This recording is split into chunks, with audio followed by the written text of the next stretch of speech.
Everybody,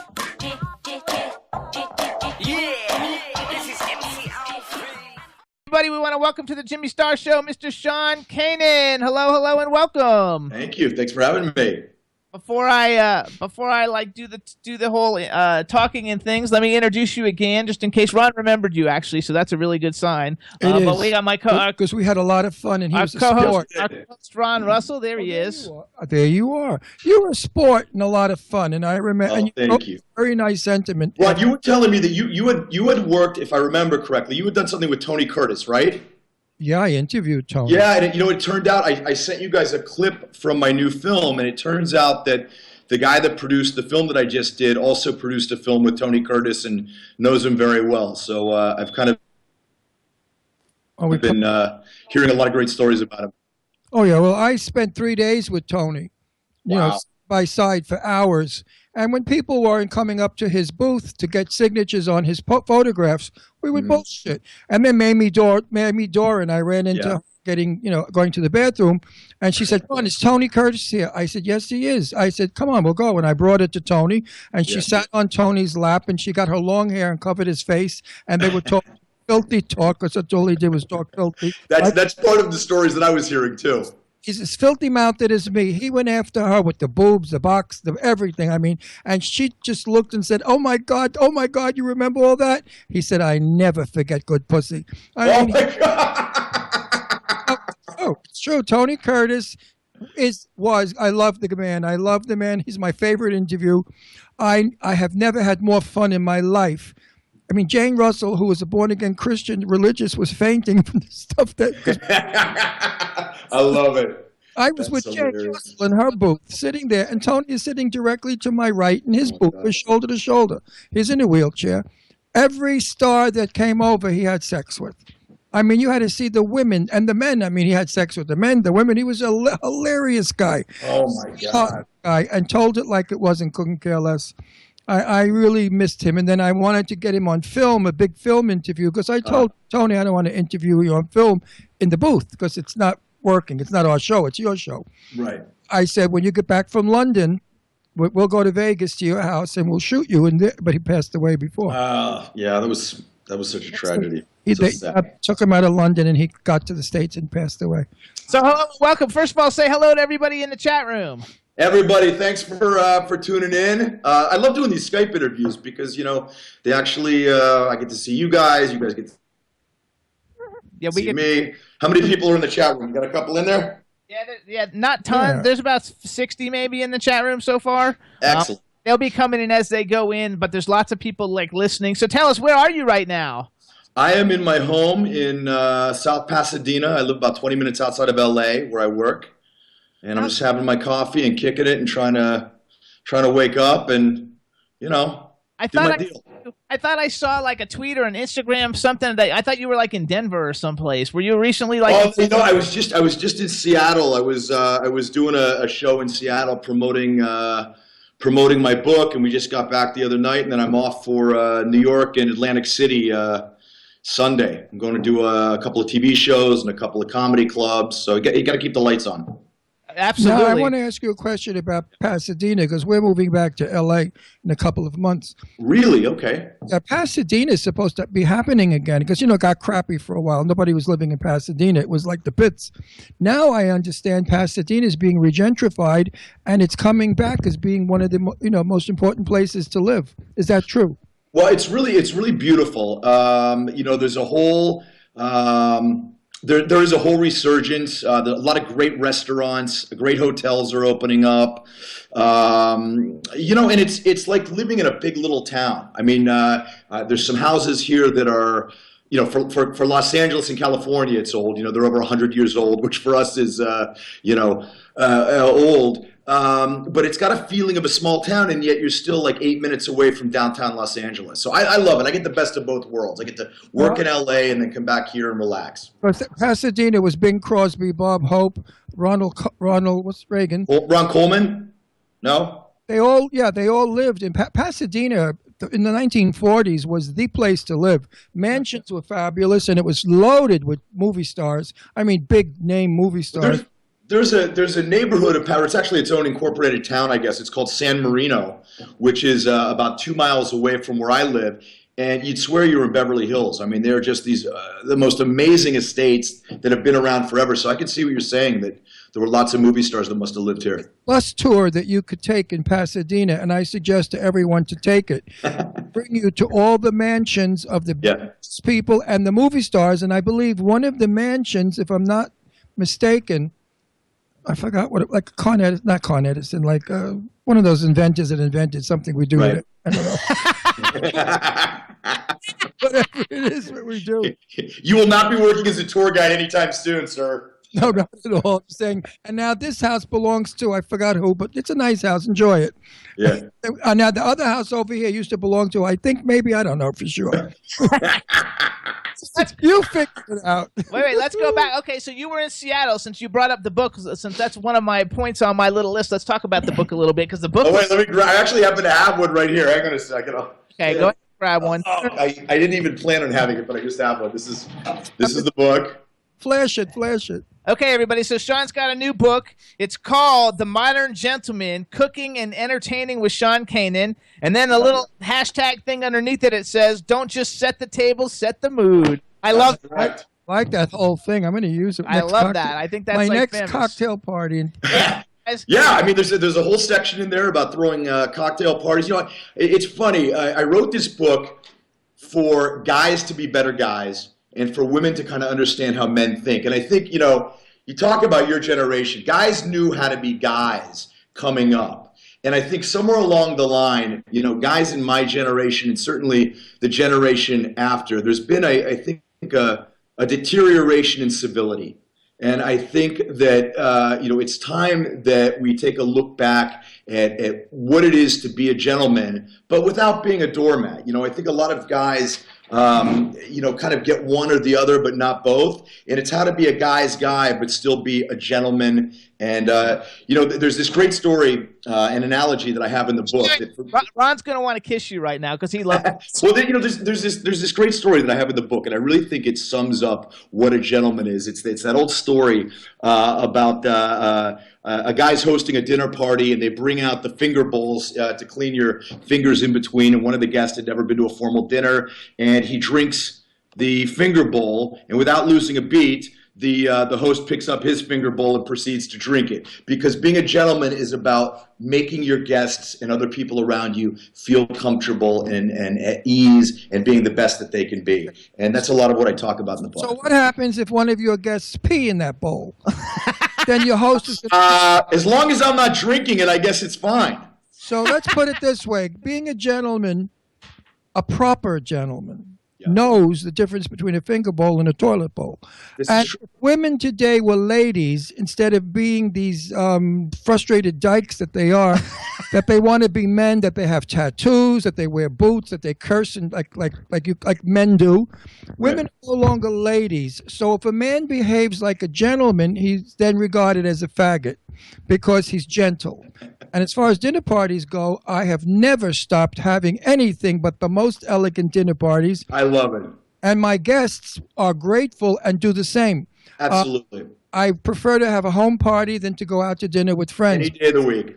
The restaurants are noisy, and of course, I'm always with celebrities, so we are interrupted every 2 minutes at dinner because people want to see them, talk to them, get an autograph. Privacy of a beautiful dining room with the gorgeous crystal and china and sterling, then I do. Yeah. When Palm Springs and I unpack everything, I'm going to photograph. Did we talk about this before? Because I also have a place down in Palm Springs too, and Michelle and I spend, I mean, you know, we're down there probably twice a month, so we love going to Palm Springs. Well, you'll come to the house. I mean, I would love to. I would love to. I'll bring you a copy. Everyone. But no one has ever made fun of my dinner parties. My daughter, Leslie, is the queen now of tabletops. She's a tabletop designer on how to make a mood table, how to do your theme for your table.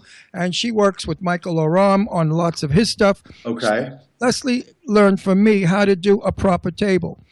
I have had guests at my house. Big people, too, famous. Well, you know what? They came from the Ozarks, and then they became famous.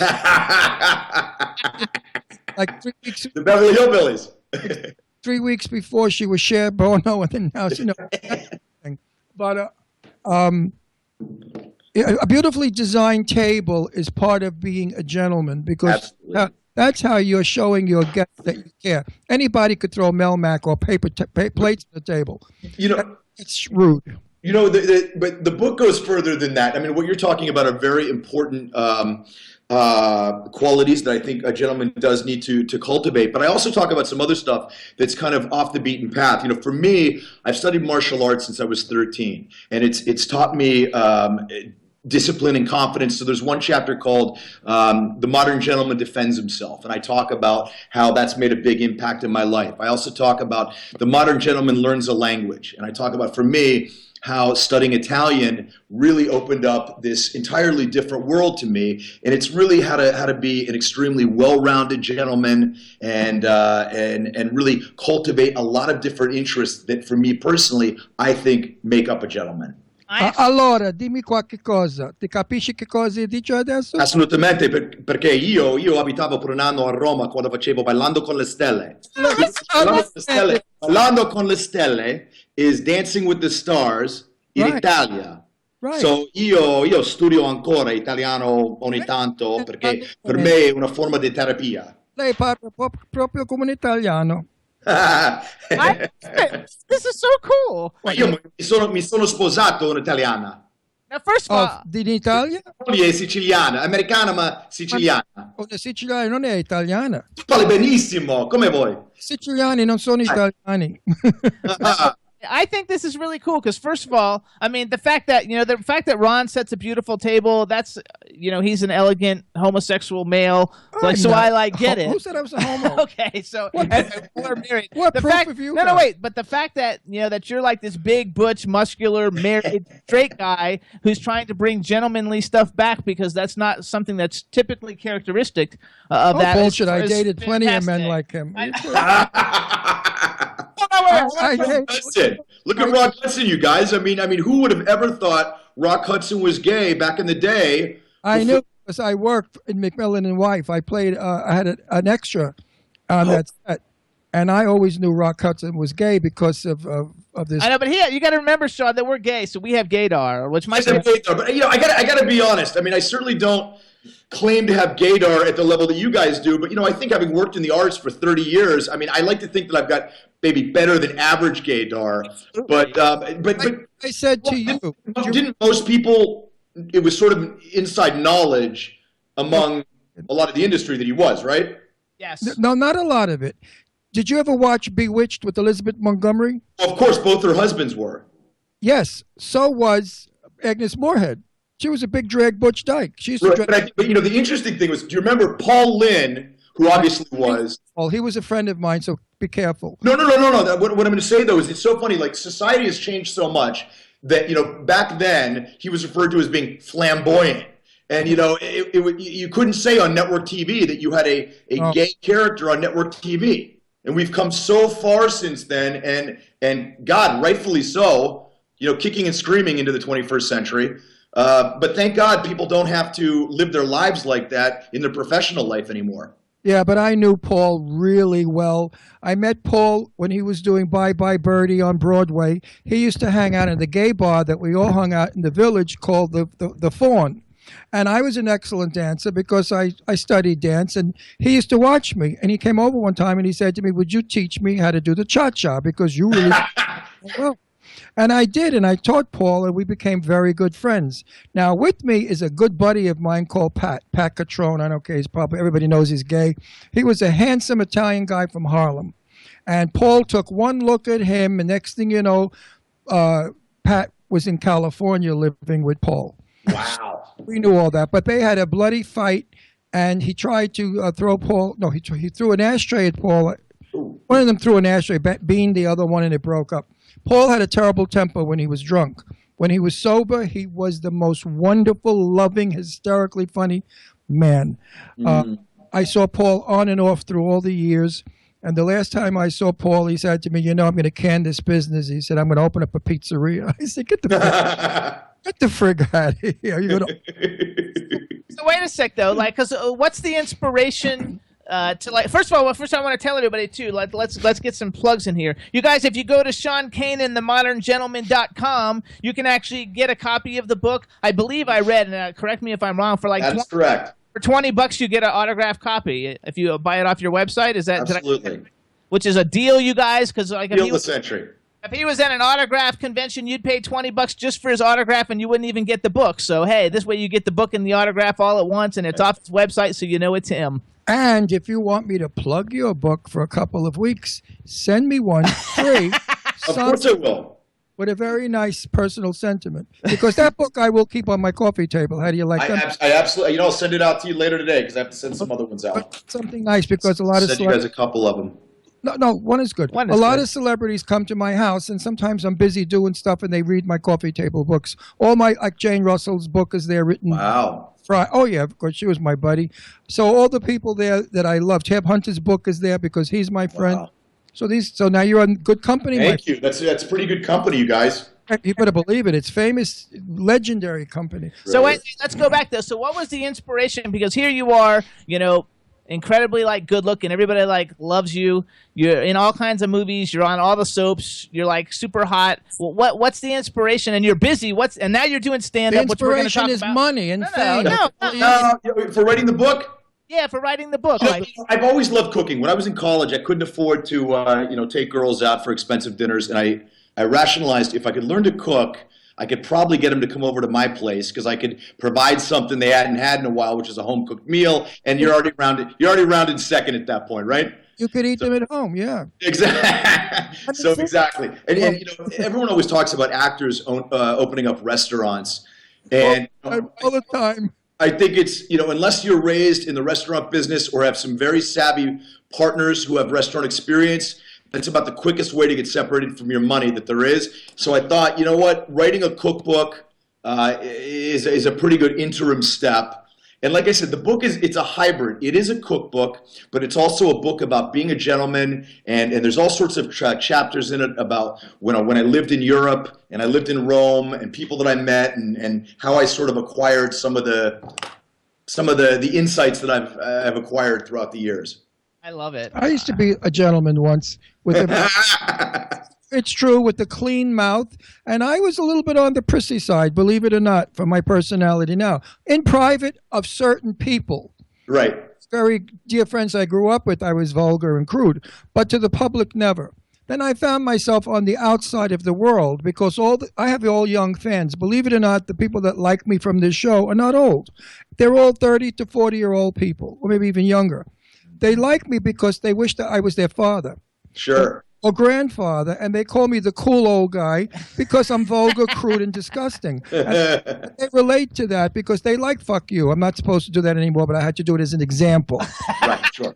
If you use that word, young people accept you and love you. If you do not curse, they think of you as a strict parent. So right. Times have changed. Curse words today mean nothing. In my day, they were shocking. Today, they're nothing. I mean, you could say whatever you want. Look at the songs that are out there, the stuff that these rap people, right. The gangster rappers, what they sing in their songs, is disgusting. So the world has become crude, vulgar, and disgusting. Yeah. So being a gentleman today sort of puts you on the outside of the inside. I think it's coming back, though. But I think your book, my preaching, and a lot of other people may change things.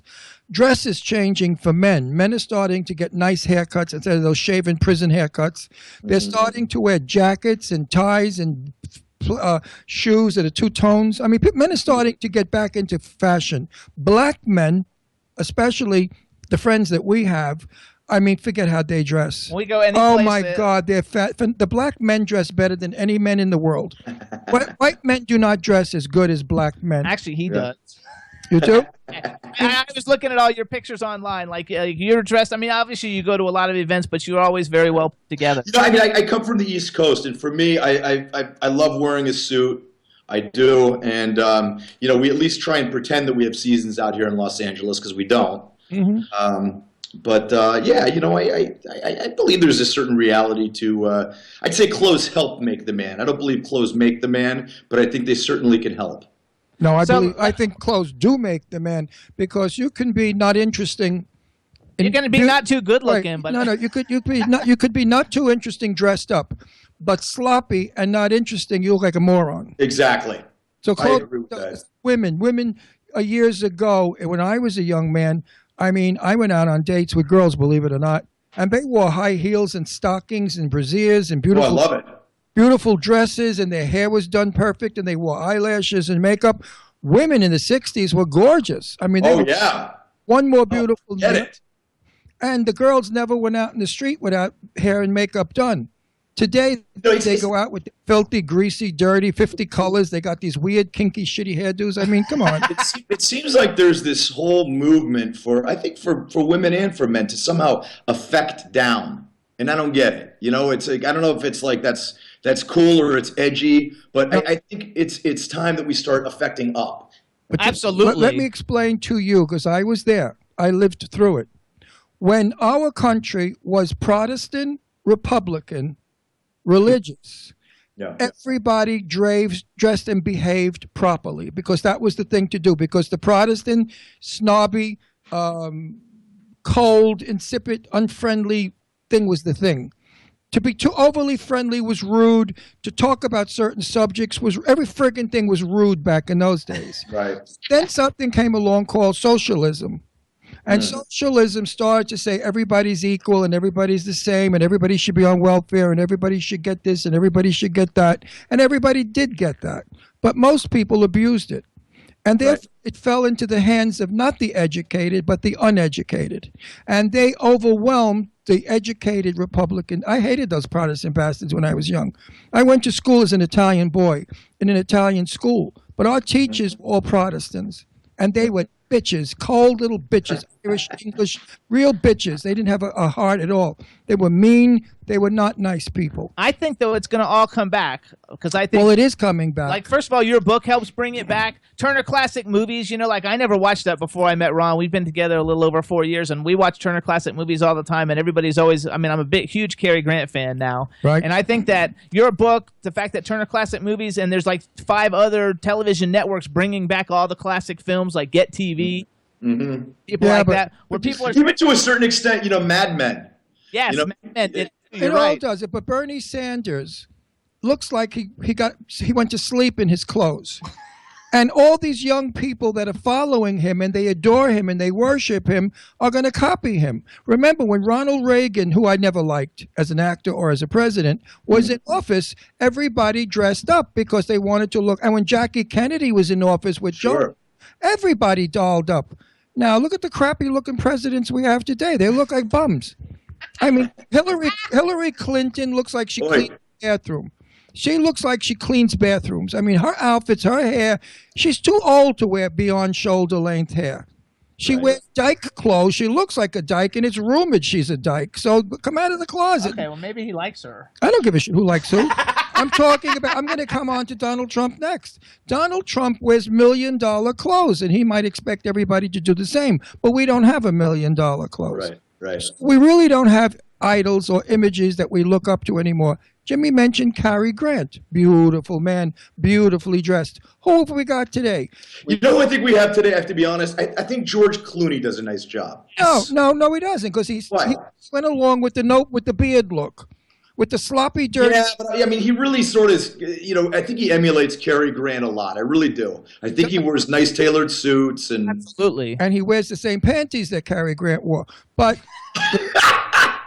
Cary Grant, he was gay and he wore panties. He liked women's panties. Are you serious? Oh, yeah. I'm positively serious. Wow. I mean, I know people that knew Cary Grant very well. He wasn't supposed to be a great guy. He was supposed to be a terrible anti-Semite. He was an anti-Semite. He was cheap. He wouldn't give you a nickel. He was not the most pleasant person. And he used to say to Terry Moore, who's a good friend, I don't know why they keep saying I'm gay. I have no idea why they keep calling me gay. And Terry Moore told me that. I don't think it's... Can you excuse me, though? I have to hitch up my pink panties. No, but, you know, Cary Grant... Look, it's a lot of... I love Cary Grant, though. A lot of kinky stuff out North there. by Northwest? Cary Grant. Is that the movie, or is it South by Southwest? North by Northwest. I love that movie. Northwest. So we need today... imagery. We need to have somebody that we look up to. Somebody that we have one starting. No, we had one the other day too that you liked a lot. You know who's terrific and gorgeous and dresses beautifully, but he's not going to get anywhere because he's gay, and people won't do it because they'll think of him as gay. What's his name? I don't know. The one with the black lover, the handsome gay guy, who I like. That we had on our show. Yeah. Oh, what do you mean? He's a superstar. What's his name? Ian Kiltrip. You know him Ian. Ian Buchanan.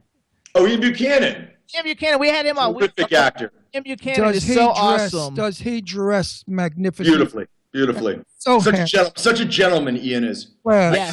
Ian and I had a storyline together on General Hospital, and I just adored working with him. I really did. Did you know he was gay? Yes. Oh. What about Bold and the Beautiful? Did you work with? And wasn't he on Bold and the Beautiful also?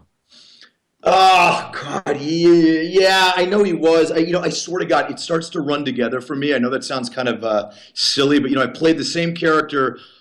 I played Deacon Sharp on both Bold and the Beautiful and Young and the Restless, so that sort of sometimes commingles. And then I was on General Hospital for a year for the 50th anniversary. That's where I worked with Ian, and then I went back to B&B.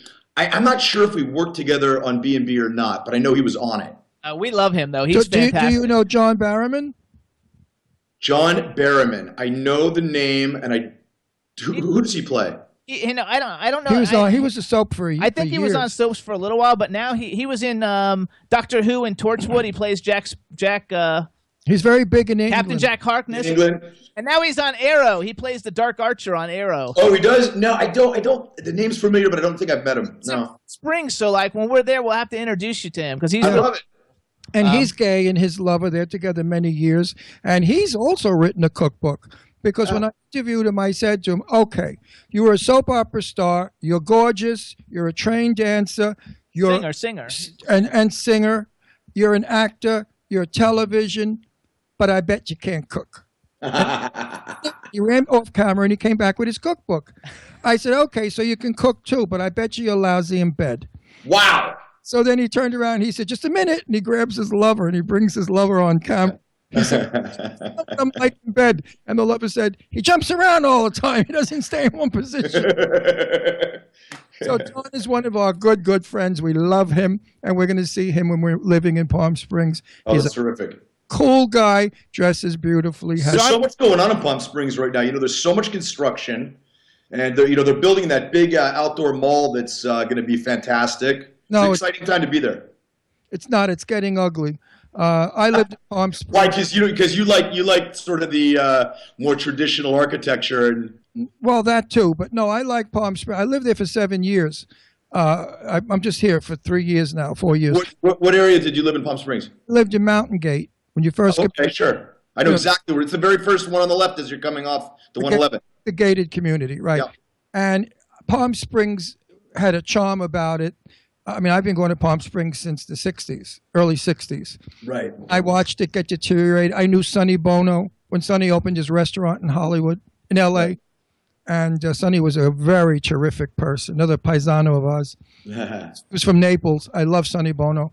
Yeah. We're coming out there May 3rd just go house hunting. One of the nicest people. Are you really? May 3rd? Yeah. I'll tell you, I get back from New York May 1st, and then I'm going to go down there. I'll be down there that following weekend. It'd be great to see you guys. Go have a drink. Terrific. Absolutely. So wait. So I want to get my number, so I'm going to leave it up to you, though. Okay? That's fine. No problem. You can leave it up to me. I want to transition here into some other topics. Segue. First of all, okay. So you talked segue. That's good. So you talked about when you were in school. Did you already do the karate? How old were you when you did the Karate Kid movie? Were you did you go to college after that? I was already in school. I had done 2 years at Boston University. I was working on my poli-sci degree, and I transferred to UCLA. And while I was in UCLA, I started getting acting jobs, and then I got the Karate Kid. So I actually did the Karate Kid and had to go back and finish my degree at UCLA, I think, once I'd finished it. Oh, that's cool. I actually watched your Karate Kid again the other day because 2 weeks ago we interviewed Ralph Macchio on the red carpet for a movie premiere in New York, and we were doing interviews, and so we interviewed him, and I just thought since you were coming on, it'd be fun to watch it again, which was interesting because you said you did martial arts since you were 13, which is kind of like a cool thing, and I think the Karate Kid is something. People either love it or hate it, but I think it's a really cool thing to have on the resume, just that being a part of something that everybody knows what it is. Did you?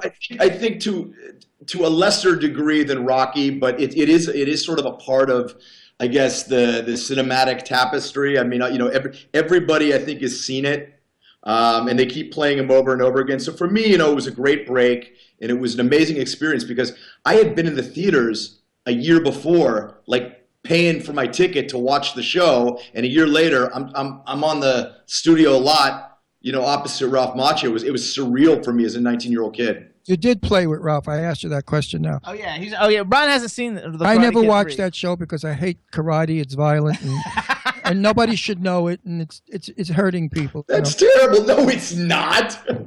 No, it is. It's people. It's an art and a discipline. You study karate not to fight.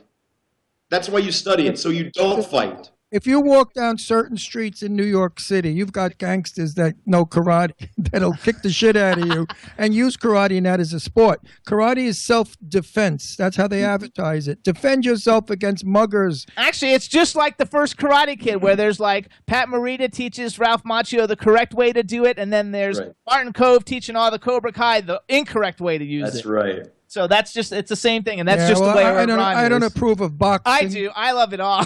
I don't like boxing, but I think boxing is barbaric. It's criminal. It's horrible. And the fact that you could be so mean, like in that movie, like and it shows that you're such a great actor because like you're such a nice guy in like real life, and in that movie you're like a real dick. No, no, he's really a dick. He's just acting now. There you go, Ron. Meanwhile, let me hear more about the Siciliana. The wife. I want to hear. The wife. Karate subject is boring me. No. I'll tell you, I was a single guy. I was living the life of a single guy in LA, and I fell in love with a woman who has 4 kids. Well, where'd you meet her? I need the dirt. Everybody wants to know. I was actually on a date with her friend, and her friend said to me, "Hey, listen, we're going to go meet one of my friends for a drink," and I met her, and it was literally love at first sight. And I realized I was with the wrong girl, and I got with the right girl, and we were married shortly thereafter. We got married in Italy in a little town outside of Naples called Monte di Procida, which is kind of close to Pozzuole, where Carlo Ponti discovered Fiora. Yep. And then we had our honeymoon in Sicily because Michelle is of Sicilian descent, but she'd never been there. So we went to Taormina. Oh, I love Taormina. Oh, it's one of my favorite places. I'm excited. Beautiful. Gorgeous.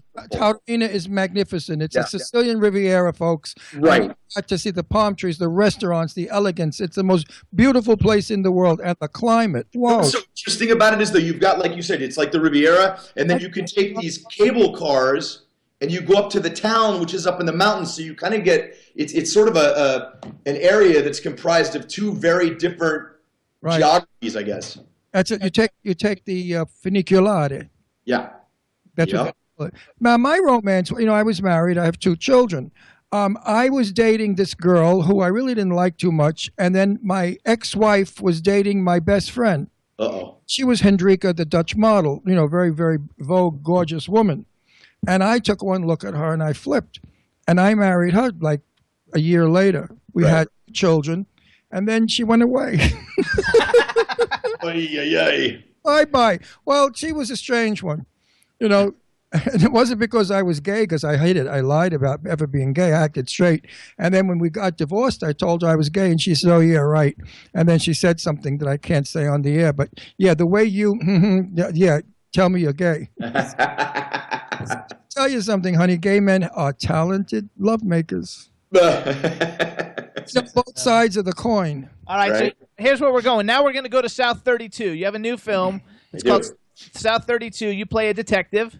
Yep. Oh, wait, back it up. I'm not getting the whole thing. He's filming it now? No, it's out. No, it's out. It just came out in Los Angeles. It's having sort of a boutique run out here in Los Angeles at the Laemmle Theater. South 32. South? It's called South 32. South 32 refers to a girls' sorority, and it's got a kind of anti-bullying theme to it. The story opens up with the only surviving victim of a triple homicide in Malibu. My partner and I are interviewing her, and it kind of works backwards to decipher what really happened. Her sister had been the victim of terrible bullying and wound up taking her own life. and lots of twists and turns. And I play the lead detective that gets involved with my witness, and hijinks ensue. Okay, don't give too much away. Wait. No. Sounds good. So you sent me. What is the video clip you sent me of? Oh, that's a scene where I'm in the police station with my partner, and we're arguing over the fact that I think that the girl who is suspected of doing it is innocent because I've kind of got it for her, and he thinks that she's done it, and we're discussing whether or not to take her back to the scene of the crime to really find out what happened. Okay, so Chad, wait, hang on. Who's the co-star? The female co-star is an actress named Melissa Archer. And the guy that plays my partner is a guy named Robert Paul Taylor, who also wrote the script along with the director Jake Barsha. And, we're real happy with it. I think it came out really well. It was a lot of fun for me to play a detective, got to do some fun research and hang out with a buddy of mine who was an ex-ATF cop. Is it an indie film? It is an indie film, yeah. Okay. Union or non-union? Union. I can't work. I'm in the union. I can't work on it. Well, you can work non-union, I believe, here in Pennsylvania, can't you? No, Florida. Hang on. So Chad. Hi, Captain. You have the second video. Because I originally, Sean, since I didn't have that video clip because I didn't see your email, I sent him the trailer to the film. Okay. To play the trailer, but I would rather play your scene. Yeah, let's play the clip. It's better. Let's play the clip. Because I'm in it more. So you're in it. So Chad, can you play that clip? Let's check it out. All right. Introduce it real quick, Sean. This is a clip from South 32 with myself and Robert Paul Taylor. I think it speaks for itself. All righty. Jesus fucking Christ. What the hell was that? What, are you coddling her? I believe her. No. Do not tell me you slept with her. What? You fucking what? Crazy? No, I think she's telling the truth. You see all those text messages? I'm telling you, man, this girl is a psychopath. We should arrest her right now. We have motive. You think that girl sitting in there committed 3 homicides? What are you, nuts? We've got nothing. We're spinning our wheels here. Thomas, her sister committing suicide gives her motive. We can take her right now. Let's take her back to the crime scene and put her face in it. What? Trust me, she will break. Take her back to the crime scene. Wait a second. Jesus Christ, you want to go back to Malibu? Hey, you got my back on this or what? Come on. Fuck it.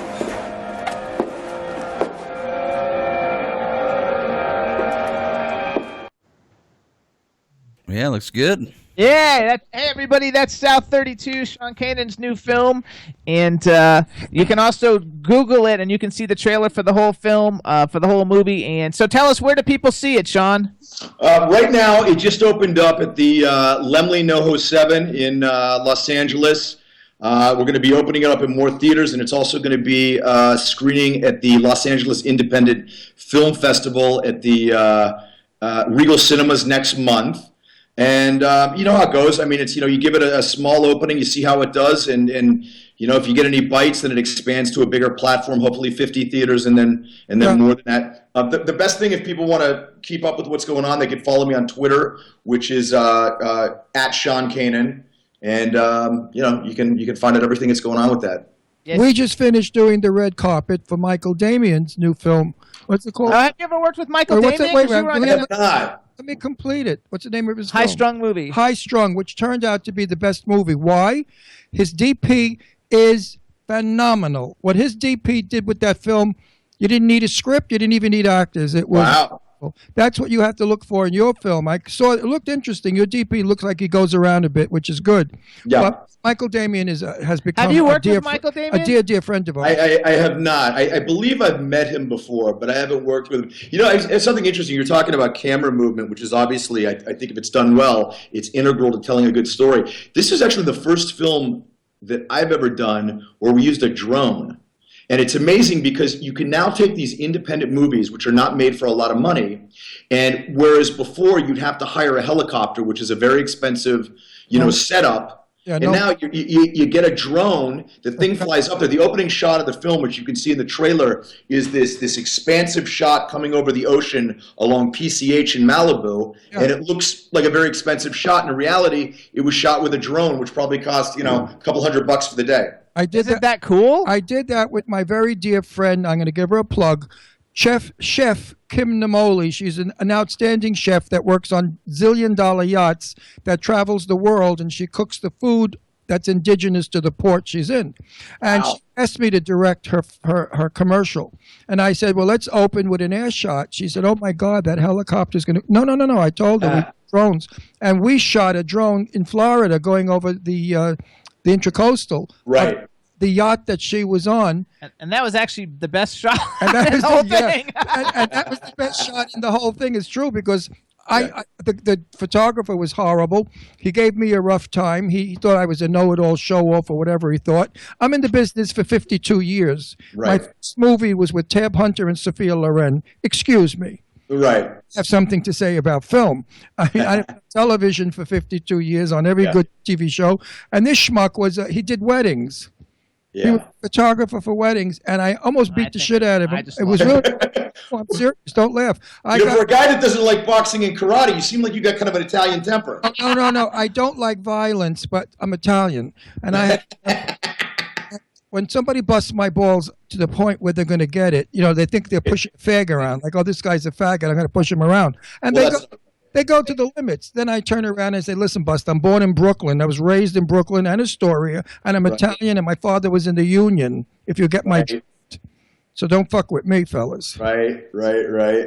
And I think the drone thing is awesome. I think everybody needs to follow at Sean Kanan on Twitter. That way you can see South 32. So you're coming to the East. First of all, let me do a recap. So everybody, first of all, you want to get the new cookbook, The Modern Gentleman Cooking and Entertaining with Sean Kanan. Don't just set the table, set the mood. So you can go to Sean Kanan, themoderngentleman.com. Order your autographed copy there. Then, if you're in California, you need to go to the theater and see South 32 because the more people that go, the more theaters it'll open up in. That's true.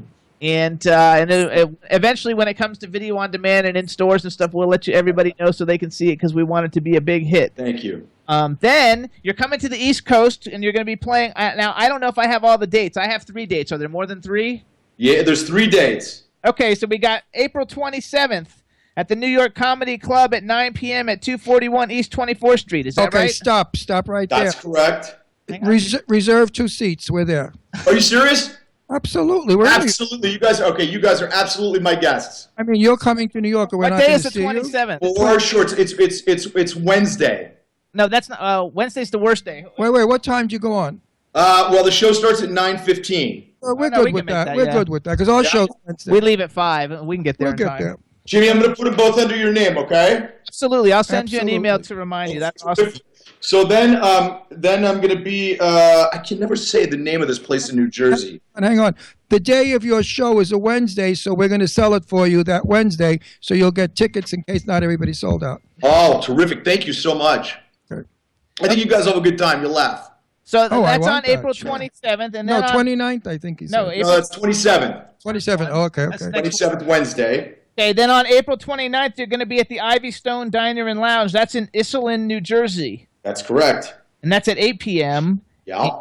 And then on April 30th, you're going to be at the Comedy Crapshoot at the Blue Velvet Theater. In the Taj Mahal Hotel and Casino. In the Taj Mahal Hotel and Casino. Now that everybody should go to. Where's that? That's Atlantic City? That's Atlantic City. Atlantic City, yeah. It's going to be great. Way to go, dude. That's a big book. And then also Friday morning, I'm going to be doing a show on Fox News called Outnumbered, which I'm really looking forward to. I love politics. I find it really interesting. And so it's a great show hosted by Harris Faulkner and Andrea Canteros. And they have 4 beautiful women that are all really smart and savvy and know a lot about politics. And then they always have one guy as a guest, hence Outnumbered. And they sort of talk about it's a political mishmash. So I'll be doing that. I think it airs at noon on the East Coast and 9 a.m. out here on the West Coast. Now, we know your wife's Italian. What are you? I'll tell you a funny story, Ron. You're not going to believe this, but I always thought I was sort of Eastern European Jewish, like Lithuanian, Polish, Russian. And my grandfather, who had been a doctor, came home one day and he said, listen, you're not going to believe this, but there is a genetic marker that is only found in seafaring Vikings, and the men in our family carry it. Now, at first I was thinking, okay, one of 2 things happened. Either we are legitimately part Viking, or we're part Viking because some Viking raped my boobie in Odessa, 500 years ago. So anyway, I did that Ancestry.com thing, and I sent out, you swab your mouth and everything, and it turns out that I am, in fact, 19% Scandinavian, and I am part Viking. So that's what I am. And Vikings are like the coolest thing right now. Right, they're hot Vikings. They're very hip. Right now. Yeah, well, my father came from Genoa, Italy. Oh, wow. From what is called the Carugi. The Carugi is the ancient part where Christopher Columbus's house is. Comes from. And my father swore that we were cousins with Christopher Columbus. Now, I don't know if Hey, maybe you were. Who knew? I'm going to investigate that because my grandmother lived not even 10 or 12 houses down from Christopher Columbus's monument, his house and his ruins. And supposedly, my family's been in the Carugi for thousands of years. They never left it. Where they're Genovese all the way back, as far as they go. Wow, so you could trace your lineage And they for tell hundreds of years. I'm 100% Italian. We have nothing else in us but Italian for centuries and centuries. So, it could be true. Wouldn't that be hot shit if Columbus... That's what my wife is 100% Italian. Her one side of the family is all Roman, and the other side is all Sicilian. Right. Well, the Roman part's Italian. The Sicilian we have to discuss when I meet her. So hold on. Wait, let me talk about Jimmy. Jimmy's adopted. And all I kept saying was he's got to be Jewish. He's definitely a Jew. There's no other way because I love Jews. I always fall in love with Jews. I'm always marrying them. Yeah.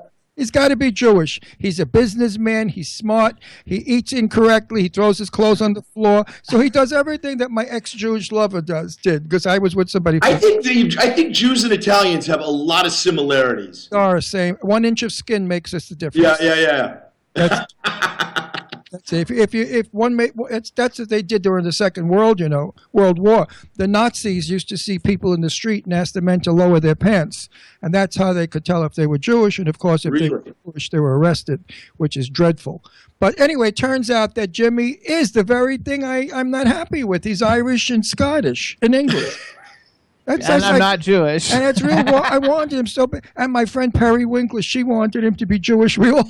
Oh, that's funny. Those are in one corner. They didn't throw me out, though, so I'm good. No, we still love him. No. Wait, we have to go back, though. I have to go back. I'm going to make him Jewish. Okay, wait, we have to go back, though, because let's say somebody wants to go to one of these dates. I know that if you follow at Sean Kanan on Twitter, like you've been posting at the different dates, is there anywhere else anybody can go to find? They can go to the website, canansrules.com, KANSRULES.com, and it's got direct access to buy tickets to any of the shows. Okay, perfect. So, everybody check out canansrules.com because if you're in the New York, New Jersey area, he's going to be there April 27th, 29th, April 30th. Yep. And so that's a really cool thing. And then the other thing, I forgot what the other one was. So you're getting old. Now I'm getting closer to my part of the show where I always ask, what have you got to say about someone that you've worked with that is good and something that is not so good? All my audience love that gossip. What the hell is hanging? Let me see. I don't know who it is. Just tell the good things. Don't say anything No, bad. just, I say the bad things. I worked with a couple of real bastards. I have to tell you, I've been very fortunate that I have not worked with any huge assholes. It sounds like you and I have that in common, Ron. I mean, even when I was a young actor, I don't cotton to people not treating me with respect because I give respect if it's deserved. No. I don't really have any big horror stories. Everybody on Bold and the Beautiful, all of my fellow actors are terrific people. I think the business has become so difficult that unless you're already a huge star, if you're like me and you're a guy that's just another working actor, there's simply no tolerance for being a jerk. It won't be tolerated. And so consequently, I think people tend to handle themselves with a high degree of professionalism. Yeah, you hear stories about, there's certain people in the business that you hear about over and over again as being really difficult and, jerks. I mean, one that comes to mind is, I've never heard a good story about Steven Seagal. Never either. Yeah, he's got an attitude that's beyond his talent. And he can beat people up. Yeah, he can do that. Beyond I've not heard a lot of nice things about William Shatner, which bugs because I'm a huge Trek fan. Yeah, me too. I've heard he's a son of a bitch too. So I remember. Did you ever see George Takei's documentary? George Takei played Mr. Sulu, and he came out of the closet, and he did this. He and his husband made this really terrific documentary, and they interviewed Shatner, and they said, well, you were invited to his wedding, to George's wedding, and you just didn't respond or anything. And he said, oh, I never got the invitation. And Takei was like, well, yeah, of course you did. I invited you. And it was like, how could you work with somebody for 3 years on a series and do, I think, 6 or 7 films with them and not have a connection with them? And that, to me, I remember seemed very telling. I hope it's not true, but, A lot of them are like that. I won't mention the star's name because I happen to like this man, so I don't want to hurt him. But he's no good on a set because I personally heard him say, get them away from me. I don't want any extras coming up to me. I only want the principals. If they're not in my scene, I want them off the set. Heard Joan Crawford did that. Joan Crawford had a girl fired when she was making a movie where she has the hatchet and she's cut the guy's head off. I forgot the name of the film. And the woman that was playing her daughter walked on the set and said, good morning, Joan. Joan turned around and said, she's off the set. I'm called Miss Crawford.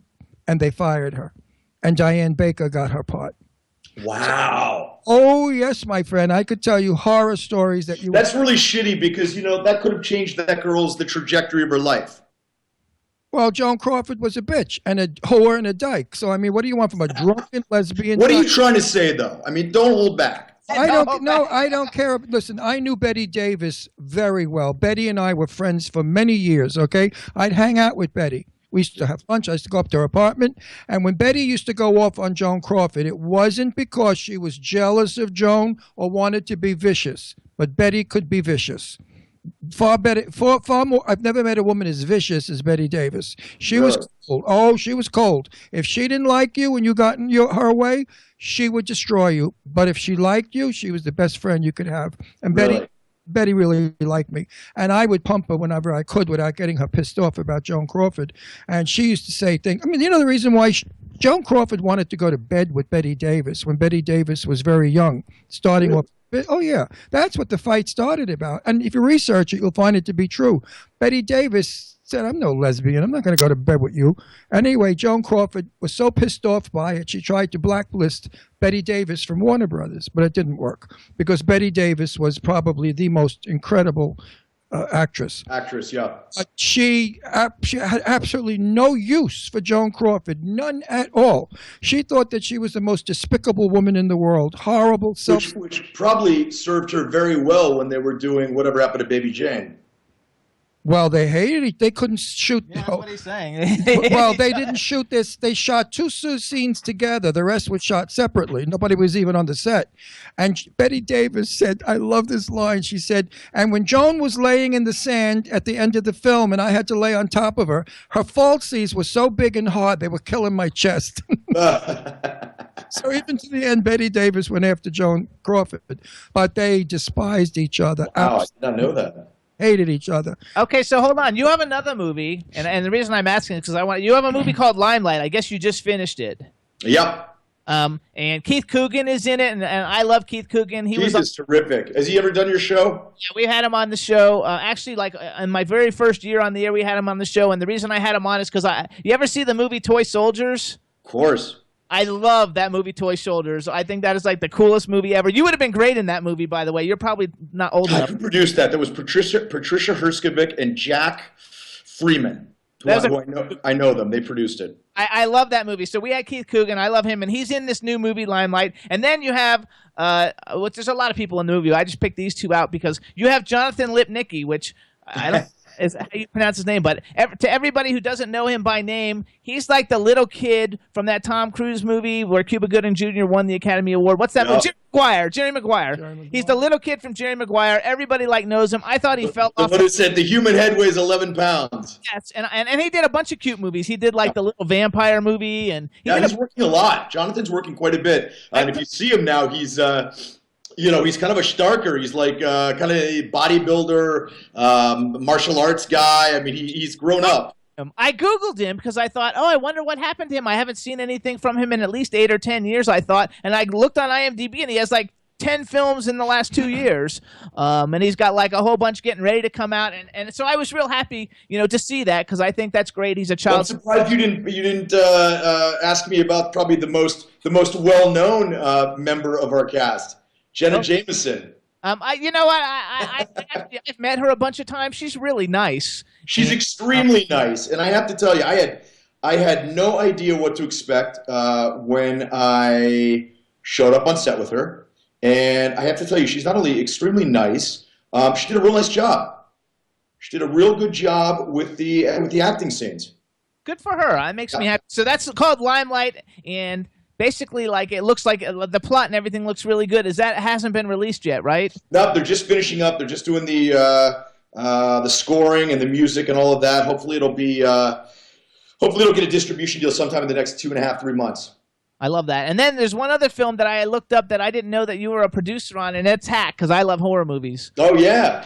And Kane Hodder's a friend of mine. I've known him for many years. He's been on the show like three times probably. And you don't do a lot of like horror movies. I've done 2 in my career, and I mean, Hack was a lot of fun for me because I got to work with some terrific actors. I worked with Burt Young and William Forsythe, and that was a lot of fun. And I was also one of the producers on the film. So you take different projects for different reasons. Absolutely. Now, Burt Young has been a friend of mine since 1961. Wow. He lived in Corona, Queens. Right. And his name is, of course, not Burt Young. His name is a different name. He's Italian. And I can't talk too much about him because his background is very unsavory. That's what I was going to say. I was going to ask you that. Because I remember one time he had in his apartment television sets that fell off a truck, and we all went to help him unload them because my very good friend Lindsay DeRuvo grew up with him and was his best friend. And his wife, Gloria, was an absolute angel. We loved her. She was a beautiful girl with the most beautiful big blue eyes. And Burt Young, whose name is really Dickie Maurier, that's his real name, Dickie Maurier, was a character. So when Dickie wrote to what's his name, the guy that teaches acting, Marilyn went. They all went to him. What the hell was his name? Old guy, the famous one in New York City. Strasberg. Strasberg. He sent a letter to Strasberg explaining what he did. He said, "I sell hot goods. I'm known to do this and do that, whatever, and I'm interested in being an actor. Would you take me?" And he said yes. And we dropped dead. And then Dickie went to classes there, and then he met Sylvester Stallone, and he met a few other guys, and they all thought he was a sharp hood. And of course, that's how he got into the tough guy roles and won an Oscar. He's got a lovely daughter now, who's I don't know how old, maybe 30. He's an artist as well. I mean, he's got a lot of refinement to him that you don't necessarily associate with him immediately. He's a fabulous guy. Yeah, he is. The last time I saw him is we met him at dinner in that restaurant on Santa Monica Boulevard, down near the mall, near Century Mall. Yeah. What the hell is it called? Remember, Dean Martin was there. Listen to who was in that restaurant. Dean Martin was in that restaurant. Frank Sinatra, Shirley MacLaine, Burt. I ran into what's his name coming out of the bathroom. The guy, the son of the boxer. He played in Beverly Hillbillies. What the hell was his name? Oh, Max Baer. Max Baer Jr. Like that I know this stuff? Isn't that cool that you know it? Well, because he loves Hollywood and his business like I do. And that's my life. I don't have another life, I mean, when I'm out of my people, like here in the woods where we live, the farmers are wonderful people. But I retired way too young. I did it way too quick. I gotta love it. So I mean, I love them. They're nice, but I haven't got a goddamn thing in common with them. All right, so hold on. We gotta wrap because we've got to kind of like wrap up. So here's what we're gonna do. What do you mean we're everybody. gonna wrap? He's not staying. We gotta wrap up. So here's what we're gonna do, everybody. First of all, I like him. Let him stay. Who do we have on? We told him 25 minutes. He's been on an hour. He doesn't mind. Hey, listen, this is free. Let me tell you something we're the #1 internet show. Did you know that? I did know that. We have over 24 million viewers. Am I right? 24 million? We're Jim? broadcast over 24. We have 4 million regular. And how many fans do we have? A lot. Thousands and thousands. That's fantastic, you guys. Yeah, how many? You know And we're what? on IMDb now. Yes, and listen to Will. Really? Yeah. I got the thing from the internet where they sent me. I almost dropped dead. The countries where my fans, and I want to thank all of my fans out there. I love you. But I don't understand how you understand me. You're not American. You're in Venezuela. You're in South America. I mean, my fans are all over the world, and they send me this stuff in their language. I don't speak Russian or read or write it, so whatever you send me doesn't do any good. But I was amazed. How the hell do these people know our show? They don't understand English, or do they understand English? Well, I think a lot more foreigners speak their language in English as opposed to Americans who tend to only speak English.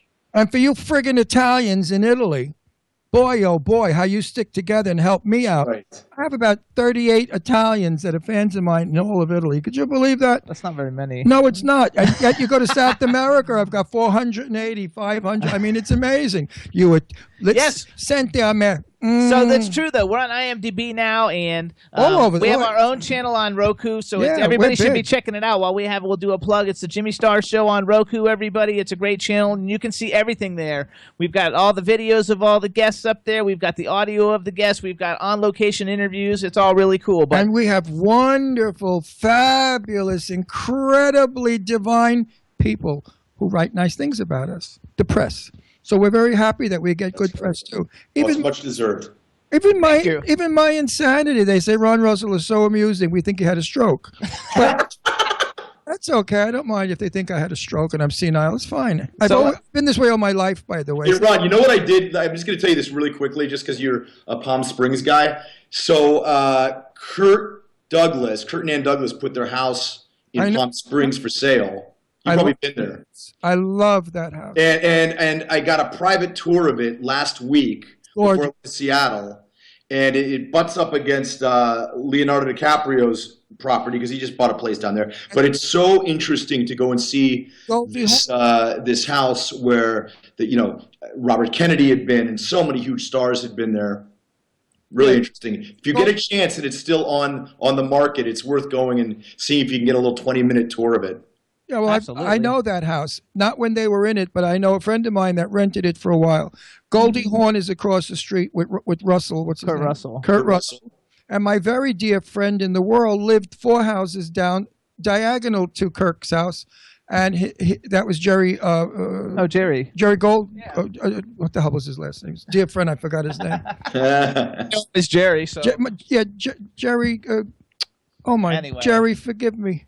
So here's what I we're used to be there everybody. all the time. The parties we used to go to. The old CBS lived on the whole block of there. The parties they threw. Oh my God, what lavish parties! Right. One night, Cloris Leachman, who I know very well because I've interviewed. What an actress, huh? Oh, she's a crazy bastard. I interviewed her about 5 times, and I adore her. I love it. We make out when I go see my Cloris Leachman interviews. We're making out. We kiss. Oh yeah. We love each other. And Cloris was going up on stage because they were giving a tribute to her for the movie or whatever it was we were there for. And she couldn't get up on the stage because the platform was over the swimming pool. And she's on the mic and she said, "You would think people with this much money could build me a decent fucking staircase to get on the stage." That's funny. She has on a voile blouse that you could see through. And the lights hit her and there's her nipples and her boobs. And she couldn't care less. So somebody. That's so funny. Doris, we could see your nipples. She's. Oh. And she. Now listen, she comes to Florida. I'm living in Florida at the time. This is about 3 years ago. And I interview her and I see her and I'm having a wonderful time. And she said, they threw me out of the hotel. I said, "What are you talking about?" She said, "They threw me out of the hotel." I said, "Why?" She said, "Because I put their furniture in the hallway." I said, "Why did you do that?" She was doing feng shui. Feng shui. And it wasn't working out right, so they threw her out of the hotel. She is by far the most fabulous woman in the world. A talent, a pianist, a genius, a love bug. I adore Cloris. If you ever hear this, I love you, my sweetie pie. I love you. Wonderful talent. Oh, right. I mean, when I saw her, she critiques me on the interview, right? She looks at me, she says, "Oh, I like it. I like the look. The white hair looks good." She's critiquing me. Right. On the hair. She says, "Oh, yeah, that's good. I really like this look, Ron." She's fabulous. All right, you guys, we got to do a wrap up. First of all, if you want to go he could stay till the end. if you want to go see Sean Kanan when he's going to be on the East Coast doing his comedy, you can go April 27th at the New York Comedy Club, April 29th at the Ivy Stone Diner and Lounge, April 30th at Comedy Crapshoot at the Taj Mahal, right? Was it Taj Mahal, yep. Taj Mahal. In Atlantic you can go City. in Atlantic City. You can go to canansrules.com to get all the information. If you want to get his new book, then let's check out The Modern Gentleman, Cooking and Entertaining with Sean Kanan. Don't just set the table, set the mood, and you can get that at SeanKanan, And may I say something about this book to everyone? It makes a wonderful gift to a young man who is just entering the world. Yep. Let him enter it with the knowledge of being successful and a young man that has class, style, elegance. Oh, Ron, thank you. He'll go a lot further. Thank you so much. Because, no, it's true, because I know my daughter Leslie was first runner-up in Miss America Eastern Division. Wow. Oh, as the people out there know, my daughter is breathtaking. She's a green-eyed blonde. She looks like Verna Lisi, if you remember the Verna Lisi, the actress. And my daughter said to me, they always hire beautiful, thin, well-dressed women before they hire sloppy, unattractive, heavy women. And Absolutely. That's fact. It may not be fair, but it's true. And in every business. Now, I'm not talking show business. And any young man that goes for a job interview and he's out of college and he has a wonderful degree with a beard and dressed sloppy with ring around the collar will not get hired. So your book should teach these men to go out in the world as gentlemen. They will be recognized. They will be set apart from the rest of the garbage. And it'll be good. So seriously, buy that book for your son, your grandson. Oh, thank you, Ron. Nephew. No, Hey, you guys, let me do something for you. Let me give you guys 10 tickets to my show at the New York Comedy Club, and you can give those to your listeners if you'd like to. And all you have to do is just give me the names of who they are, and I'll make sure that they have complimentary tickets for the show if you'd like to give them out to any of your listeners. Okay, Perfect, so thank you. if any of you out there listening want to come to his show in New York City, how they're They going can to contact me on Twitter, Dr. Jimmy Star. right, and then we'll give you a name. Just give me a thing, and I really hope that you guys can make it. I would love to say hi to you guys and have you see my show. We're going to be there. We're going to be there. Excellent. I do not blow smoke up anyone's ass. If we say we're going to be there, we're going to be there. Yeah, I believe it. And also, you guys check out the new film, South 32. And again, go back, get SeanKanan, Let's get the book. Sean, good luck. Have safe travels to the East Coast. And we'll see. Thank you so much. Ron, always a pleasure. I love you guys, and I will see you in New York in about a week and a half. All righty. You got it. Thanks. Okay, take care, guys. Okay, bye-bye. Thank you for a great show. I love him. He's best. I remember him from before. We interviewed him Hope before. you guys enjoyed that. It's like super nice. Wasn't that a nice interview today, folks? Wasn't that nice? Down to earth. This is private conversation. It's like what we talk about when we all get together in a not a nightclub, in somebody's kitchen. You know, actors get together. This was straight talk, good talk, honest talk, interesting and good dish about a lot of movie stars. So I like today's show. We're not done yet. We still got a little. Chad, what'd you think? We ain't done yet. That was awesome. He was a gentleman and funny.